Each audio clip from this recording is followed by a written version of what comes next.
The blue light of the smartphone screen illuminated Dave's face in the darkness of his silent apartment. He swiped through a sea of faces, looking for any spark of genuine connection in the digital void. A profile named Charisse suddenly appeared, radiating a warmth that felt out of place among the others. Within minutes of matching, the messages began to flow with an effortless, intoxicating rhythm.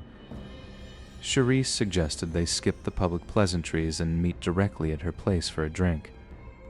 Dave felt a brief flicker of hesitation, but the promise of her company quickly silenced his inner alarms. He splashed cold water on his face and checked his reflection one last time before heading out. The drive to the address took him into a part of the city where the streetlights were spaced too far apart. The apartment complex was a concrete monolith with flickering hallway lights and peeling paint.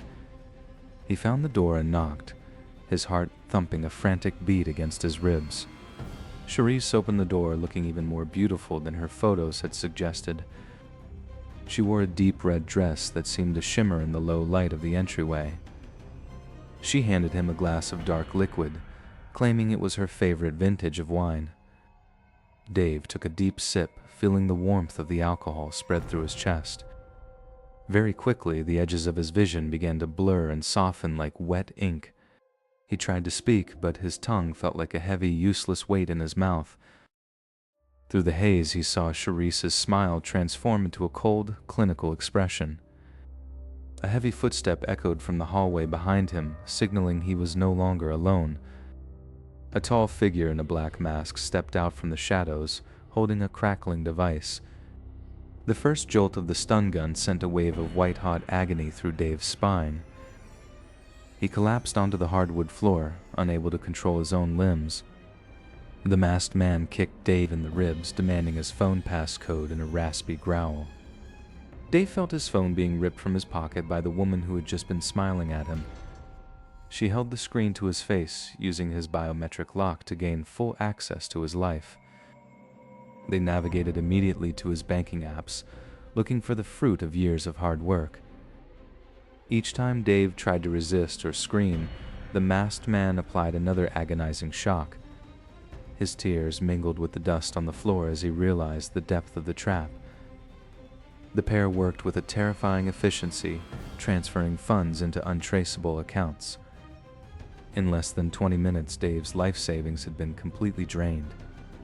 Charisse tossed the phone onto the floor, its screen shattering into a spiderweb of glass. The masked man leaned down, whispering that if Dave went to the police, they knew where he lived. They dragged him out to the hallway and left him in a heap as the door slammed shut. Dave lay there for hours, the sound of the deadbolt echoing in his mind like a gunshot. He felt a profound sense of violation that transcended the loss of his money. When he finally found the strength to move, the sun was beginning to touch the city skyline. The world looked the same, but for Dave, everything had been irrevocably altered. He realized that the person he had been talking to for days was nothing more than a ghost. His story is a grim reminder that behind every perfect profile, a predator may be waiting. But Dave's encounter was merely the beginning of a much larger, darker pattern emerging in the city. Somewhere across town, another phone pinged with a new match notification, and another walk into the dark began. While Dave counts his losses, a young man is currently walking toward a meeting that will leave blood on the sidewalk. The city lights flicker like dying stars as our next story begins on a deceptively quiet street. A young man named Marcus had just finished a pleasant dinner with a woman he met online. He felt a rare sense of connection as they shared a final laugh near the subway entrance. Being a gentleman, Marcus insisted on walking her the few blocks back to her apartment. The air grew colder as they turned away from the main thoroughfare into a dimly lit alleyway. A sudden rustle of movement behind a dumpster caused Marcus to pause mid-sentence. Out of the darkness, a hooded figure stepped forward with a metallic glint in his hand. The assailant demanded their phones and wallets with a voice like grinding gravel. Marcus stepped in front of his date, trying to de-escalate the situation with open palms. Without a word of warning, the attacker lunged forward with a sharp, stabbing motion. Marcus felt a searing heat in his side as he fell back against a cold brick wall. His date screamed as the mugger snatched her purse and vanished into the night. Blood began to pool on the concrete, reflecting the distant neon signs of a world that didn't care. Marcus struggled to breathe, his vision blurring as he reached for his phone. Fortunately, paramedics arrived just in time to save his life, though the mental scars would never fade. But while Marcus survived a random act of street violence, our next victim faced a much more calculated betrayal. Elena was a 20-something nurse who thought she had found a charming gentleman named Liam. Their first date at a local park was filled with easy conversation and shared interests. Liam seemed attentive, even taking her hand as they walked toward a more secluded garden area. However, Elena didn't notice the dark SUV that had been following them since they left the cafe. As they sat on a bench, the sound of slamming car doors echoed through the trees. A woman screamed Liam's name, her face contorted with a terrifying, jealous rage. This was Sarah, Liam's secret girlfriend, who had tracked his location via a shared app. Liam didn't defend Elena. Instead, he stood frozen as Sarah lunged at the unsuspecting nurse. Sarah grabbed Elena by the hair and threw her violently to the gravel path. Elena felt the sharp stones tear into her skin as a barrage of blows landed on her head. Sarah screamed insults, accusing Elena of stealing a man who was never hers to begin with. Elena tried to crawl away, but her attacker was relentless in her physical assault. Passers-by finally intervened, pulling the hysterical woman off of the bloodied Elena. When the police arrived, Liam had already fled the scene, leaving both women behind.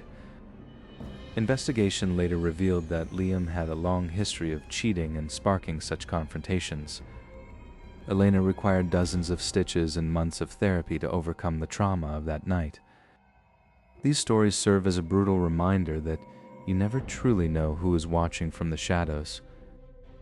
Physical violence is a constant threat when digital connections meet physical reality. But some predators don't just want your money or your blood, they want your entire life. We now turn to a case that began with a simple swipe and ended in a national tragedy. Molly McLaren thought she was entering a standard modern romance when she matched with Joshua Stimson. He appeared perfect on paper, but a darkness lurked beneath his curated social media persona. As their relationship began to sour, Joshua's behavior transformed from loving to terrifyingly possessive. Molly realized too late that she wasn't just dating a man, but was being hunted by a predator. As she sat in her car, the shadow of a man suddenly blocked her window, holding a heavy kitchen knife. The screams from the parking lot were only the beginning of a story that would change British law forever. The echoes of past tragedies lead us to the most chilling case of digital connection gone wrong. Molly McLaren was a bright university student with a passion for health and a heart full of optimism. Her life changed when she swiped right on Joshua Stimson, a man who seemed to share her interests. Their initial conversations were filled with the typical excitement of a blossoming online romance. However, Joshua's behavior quickly shifted from attentive to suffocatingly possessive. He began to track her movements and demanded constant updates on her location. Molly felt the walls closing in as his jealousy turned into a relentless surveillance of her life. Recognizing the danger, she finally summoned the courage to end the toxic relationship. But Joshua refused to let go, seeing her rejection as a challenge rather than a conclusion.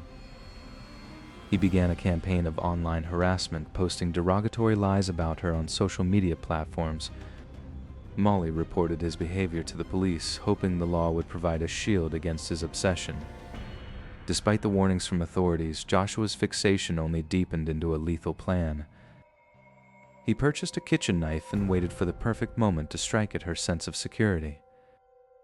On a clear morning in June, Molly headed to the gym, unaware that she was being followed. Inside the gym, Joshua stood on a treadmill just behind her, watching her every move through the mirrors. Feeling his presence, Molly messaged her mother, expressing her growing fear that he was there. She decided to leave immediately, hoping to find safety in the crowded parking lot. As she reached her car, Joshua ambushed her with a ferocity that stunned onlookers. In a matter of seconds, a life full of promise was extinguished in a senseless act of rage. Witnesses watched in horror as the predator sat calmly by the scene, waiting for the inevitable. The news of Molly's death sent shockwaves through the community and the entire country. Her family was left to pick up the pieces of a broken system that failed to protect her. The trial revealed the chilling premeditation behind Joshua's actions and his history of stalking others. It became clear that this was not a crime of passion, but a calculated execution of control. Joshua Stimson was sentenced to life in prison, ensuring he could never hurt another soul. But for Molly's family, the sentence was only the beginning of their fight for change. They launched the Molly McLaren Foundation to educate people on the red flags of stalking and domestic abuse. Their advocacy led to a significant review of how police handle stalking reports in the United Kingdom. Molly's story has saved countless others by giving them the vocabulary to recognize their own danger. We must remember that behind every profile is a person with a history we cannot see. Dave, the survivor of the extortion trap, now shares his story to warn others about the lure of the perfect match. He has found peace, but the scars of that night remain a permanent part of his journey. The young man who survived the stabbing has moved on, finding love in the real world outside of the screen. The digital landscape continues to evolve, but the fundamental need for safety remains unchanged. We have the power to demand better protections and to trust our instincts when something feels wrong. This journey through the shadows of the swipe serves as a vital reminder of the risks we take every day. For Molly, her legacy is a world that is more aware, more vigilant, and more just. The shadows are long, but the light of truth and action will always find a way to break through. May we all find the connections we seek without losing our sense of safety or ourselves. Our story ends here, but the lessons of the swipe will echo in every choice we make tomorrow.